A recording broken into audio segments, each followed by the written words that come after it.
নমস্কার। ভিডিওটির বিষয়বস্তু ওয়েস্ট বেঙ্গল হেলথ স্কিম এবং সেই হেলথ স্কিমের আওতায় পিএনআরডি ডিপার্টমেন্টে যে সমস্ত দপ্তরগুলি আছে তাদের যে যুক্ত করা হয়েছে আপনারা জানেন ইতিমধ্যে। এই বিষয় নিয়ে একটি গত ভিডিওতে আমি দেখিয়েছি যে কিভাবে আপনি আপনার এবং আপনার পরিবারের নাম যুক্ত করবেন। আজকের এই ভিডিওটিতে যেটা দেখাবো যে আপনি নামটা যুক্ত করার পরে আপনার রেজিস্ট্রেশন প্রক্রিয়া নিজস্ব একটি লগইন আইডি ক্রিয়েট করতে হবে, ইউজার আইডি পাসওয়ার্ড। সেই লগইন ইউজার আইডি পাসওয়ার্ডটি আপনি কিভাবে ক্রিয়েট করবেন দেখুন। প্রথমে যখন আপনারা এনরোলমেন্ট করছেন তখন এই অনলাইন এনরোলমেন্টে গিয়ে ক্লিক করে আপনি এনরোলমেন্ট করছেন। এই পার্টটা হয়ে যাওয়ার পরে আপনি অনলাইনের সমস্ত কাজ করার পরে আপনার যখন কাগজপত্র ব্লক এন্ডে যাচ্ছে সেখানে অ্যাপ্রুভ হচ্ছে, অ্যাপ্রুভ হওয়ার পর আপনার একটি সার্টিফিকেট জেনারেট হওয়ার পরে আপনাকে এই লগইনের জায়গায় যেতে হবে। তাহলে প্রথমে আপনি তো অনলাইন এনরোলমেন্ট থেকে আপনি আপনার নাম, পরিবারের নাম নথিভুক্ত করলেন, এনরোলমেন্ট সেটা করলেন। তারপরে আপনাকে রেজিস্ট্রেশন করতে হবে কোথা থেকে, নিজস্ব লগইন আইডি কোথা থেকে খুলতে হবে, নিচে আসতে হবে। ওই পেজের নিচে আসলে আপনি এরকম পাবেন, employee oblique pensioner of PRI bodies. PRI বডিজের এমপ্লয়ি এবং পেনশনার যারা আছেন তাদের জন্য এই জায়গাটা। অন্যান্য আরও এখানে দেখুন বিভিন্ন রয়েছে, এগুলো আলাদা বিষয়। আপনারা যখন খুলবেন পেজটি সবটা ধীরে ধীরে জানতে পারবেন। যাই হোক, এখানে ক্লিক করার পরে আপনার যে নেক্সট পেজ যেটা খুলবে সেটা হলো এইরকম, সামনের পরে এরকম পেজটা আসবে।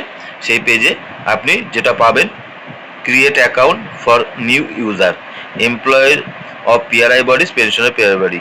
আর ডান দিকে দেখুন লগইন ইউজার আইডি পাসওয়ার্ড ইত্যাদি জিনিসগুলো আছে, সেটা আলাদা। এবং এইখানে আপনাকে ক্লিক করতে হবে হচ্ছে এমপ্লয়ি অফ পিআরআই বডিজ। এখানে ক্লিক করার পরে আপনার সামনে নেক্সট যে পেজটা খুলে আসবে এরকম, যেখানে লেখা আছে create account for employees of PRI bodies. এই ক্রিয়েট করবেন কি করে দেখুন, এখানে নির্দিষ্ট করে দেয়া আছে এন্টার আইওএসএমএস আইডি। এই আইওএসএমএস আইডি যেটা আপনার আছে, আপনারা এর আগেও বলেছি, যদি না থাকে আই কার্ডে পাবেন, এছাড়া আপনি আপনার পে স্লিপে পেয়ে যাবেন। সেই আইওএসএমএস আইডিটা ফর্ম বি অনুসারে এখানে এন্টার করবেন, করার পরে প্রসেস করতে হবে। প্রসেস করার পরে নেক্সট পেজে আমরা যাব। নেক্সট পেজে গিয়ে দেখব যে প্রসেস করার পরে আপনি যেহেতু পুরো প্রক্রিয়াটা এর আগে হয়ে গেছে, আপনার অ্যাপ্রুভ হয়ে গেছে, তখন স্বাভাবিক কারণ আপনার সামনে এইরকম চলে আসবে আপনার নাম ডিটেলস সহ। এখানে চলে আসার পরে আপনি এখানে ওকে করবেন। ওকে করার পরে আপনার পরবর্তী যে পেজটা সেইটা এখানে দেখবেন, your account has been created.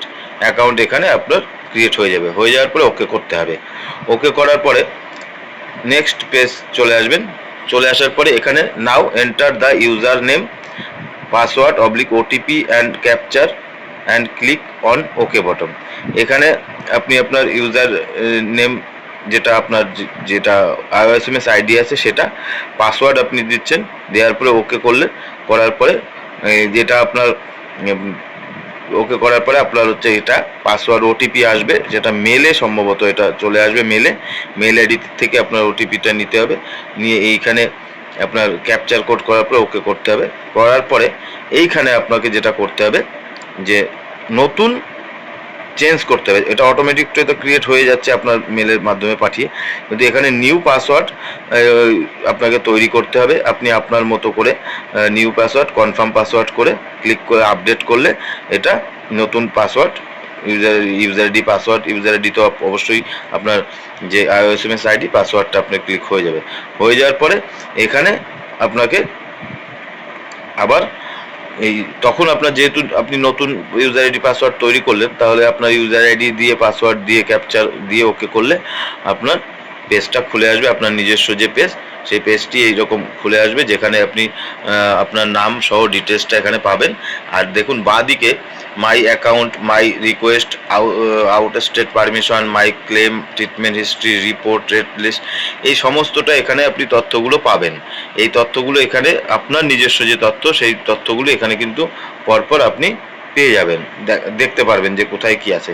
একইভাবে পেনশনার যারা, তারাও এই পেনশনার পিআরআই বডিজ এখানে ক্লিক করবেন, প্রসেস করবেন একইভাবে তাদের পিপিও নাম্বার দিয়ে করার পরে তাদের ডিটেলসটা এখানে চলে আসবে। ওকে করতে হবে। একইভাবে অ্যাকাউন্ট ক্রিয়েট হয়ে যাবে। একই সেম পদ্ধতিতে হচ্ছে নিউ পাসওয়ার্ড কনফার্ম পাসওয়ার্ড করে তাদের নিজস্ব যে পেজ সে পেজটিও এইভাবে খুলতে পারবে। এখানে দেখতে পারবেন personal details, family details, office details, যে যে যে বারটা যেটা আছে সেখানে ক্লিক করলে সেই ডিটেলসটা এখানে খোলা যাবে।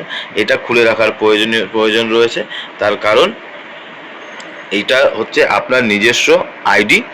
এই হেলথ স্কিমের পোর্টালে এই আইডিটা খুলে রাখার প্রয়োজন আপনার নিজস্ব তথ্য দেখার জন্য, ট্রিটমেন্টের যাবতীয় ডকুমেন্টস, ক্লেম ইত্যাদি সমস্ত কিছুর জন্য ভবিষ্যতে সেই জিনিসগুলোর জন্য নিজস্ব আইডি এটা খুলে রাখার প্রয়োজনীয়তা আছে। এই আইডিটা খুলে রাখতে হবে। তার আগে অবশ্যই আপনি এনরোলমেন্ট করে সেখান থেকে অ্যাপ্রুভ সার্টিফিকেট এই সমস্ত তথ্যটা করে নেওয়ার পরেই এটা করতে হবে। এই হলো লগইন আইডি ক্রিয়েট করার যে বিষয়টির সংক্রান্ত ভিডিও। এই ব্যাপারে যদি কিছু জানার থাকে বলবেন, চেষ্টা করব। আর এই যে ভিডিওটি এটা একটা পিপিটি থেকে দেওয়া, এবং এই পিপিটি এর আগের ভিডিওতেও বলেছি এটা সরাসরি লগইনে গিয়ে এটা করা যায় না, একেবারে নির্দিষ্ট যদি আইডি না পাওয়া যায়। এটা এই পিপিটিটা অবশ্যই এমপ্লয়ীদের সহযোগিতার জন্যই তৈরি করে নিশ্চয়ই পাঠানো হয়েছে। সেই পিপিটি থেকে আমি জাস্ট বোঝানোর জন্য এটা করছি, কীভাবে স্টেপ বাই স্টেপ এটা করা হচ্ছে সেই তথ্যটা দেওয়ার চেষ্টা করছি। আপনারা চেষ্টা করবেন যে যদি কোথাও বুঝতে অসুবিধা হয় তাহলে কমেন্ট করবেন, আমি জানাবো এই পিপিটি সংক্রান্ত বিষয়ে যে কীভাবে এই লগইন নিজস্ব ক্রিয়েট করতে, বা আপনার এর আগের ভিডিওতে যেটা দেখিয়েছি আপনাদের যে এনরোলমেন্ট কীভাবে করতে হবে, কী কী ডকুমেন্ট লাগবে সেই বিষয়গুলো। আর এই স্বাস্থ্য হেলথ স্কিম সংক্রান্ত বিষয়ে আরও পরপর ভিডিওগুলো আনবো, যে কীভাবে আপনারা এটার সুবিধা পেতে পারেন, কি করে ক্লেম করতে পারেন, এগুলো পরপর এই ভিডিওগুলো নিয়ে আসবো। আপাতত এই পর্যন্তই। ভালো থাকবেন, সুস্থ থাকবেন, নমস্কার।